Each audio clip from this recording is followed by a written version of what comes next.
Hey guys, in this video we're going to be checking out the top 5 best Canon cameras that are available on the market for their true quality. I put this list together based on my personal experience and hours of research. I've ranked them by popularity, quality, price, durability, user reviews, and more. If you'd like more details or want to see the latest prices, be sure to check the description below. And don't forget to subscribe for more reviews. Alright, let's get started with the video. Starting at number 5, we have the Canon EOS R6 Mark II. The Canon EOS R6 Mark II is the best Canon camera for photography. It takes all of the excellent ingredients of the original Canon EOS R6 and adds a higher resolution sensor, faster e-shutter burst shooting, uncropped 4K video, and no recording time limit. That makes it one of the most versatile cameras for advanced photo and video work at its price point. The biggest downside of the R6 Mark II, like all the other Audio R series cameras we recommend below, is that lens selection is still relatively limited compared to more established lens ecosystems. Canon's strict third-party licensing means fewer overall lens options as they slowly build out the native RF lens lineup. That said, if you don't mind dishing out for it, the EOS R lens adapter lets you seamlessly adapt older EF lenses, of which there are many excellent options to choose from.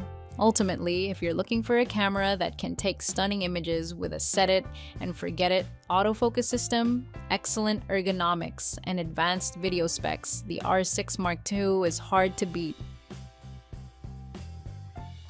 Moving on, at number 4, we have the Canon EOS R7.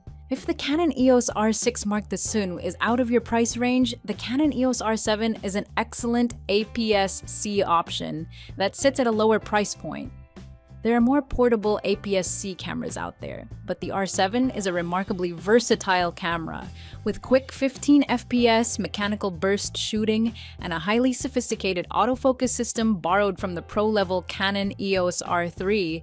It's the best Canon camera for photography if you're interested in wildlife or action photography.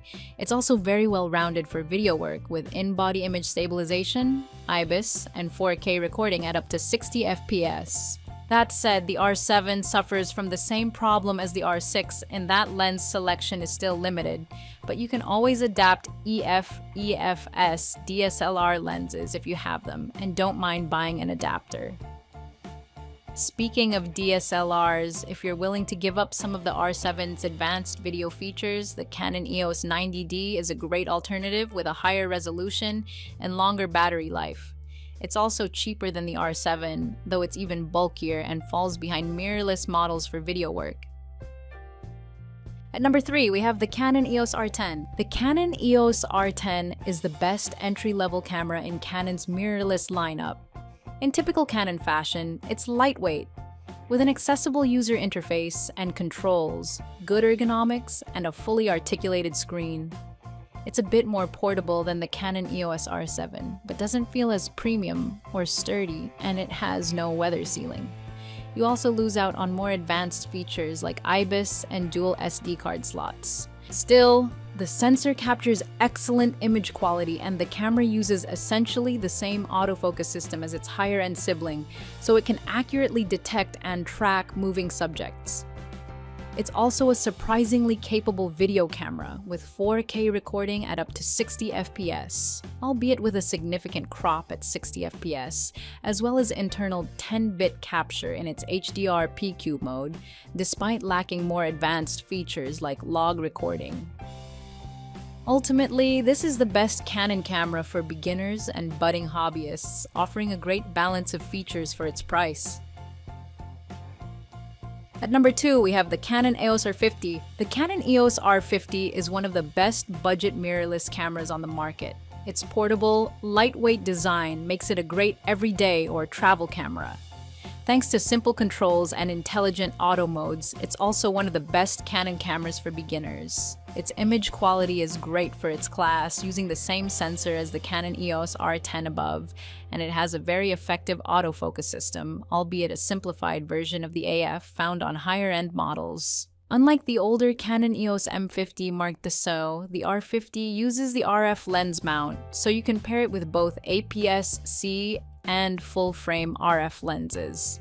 For that reason, it's a good camera to grow with as a photographer, since you can eventually upgrade to a full-frame body without having to buy into a whole new lens ecosystem. Still, if you're on a very tight budget, we recommend opting for an older DSLR like the Canon EOS Rebel SL3. While it doesn't have the portability or video features of the mirrorless R50, it's a great starting point for beginner photographers, and you can find used models for quite cheap. And finally, at number 1, we have the Canon EOS 5D Mark IV. While they aren't the best for video, DSLRs like the full-frame Canon EOS 5D Mark IV have long been favored by pro photographers, and for good reason. If you need something lightweight and portable, you'll want to look elsewhere, but this camera is built to withstand heavy use day in and day out, and it's got a battery life to match for long shooting days. Canon's excellent ergonomics are also on display here, with a roomy grip and plenty of physical controls you can customize. At 30.4 megapixels, the sensor gives you plenty of leeway to crop and edit your photos, and it has excellent dynamic range and noise handling for low-light situations. So it's no surprise it was once a top professional camera. The EF mount also includes a well-established lineup of lenses to suit different kinds of photography. However, if the camera's price tag is too steep for you, you can step down to the Canon EOS 6D Mark II or find a deal on older models in the 5D series, which still provides sturdy builds and pro-level image quality. Thanks for watching. That's all for now. I hope to see you in the next video. Until next time.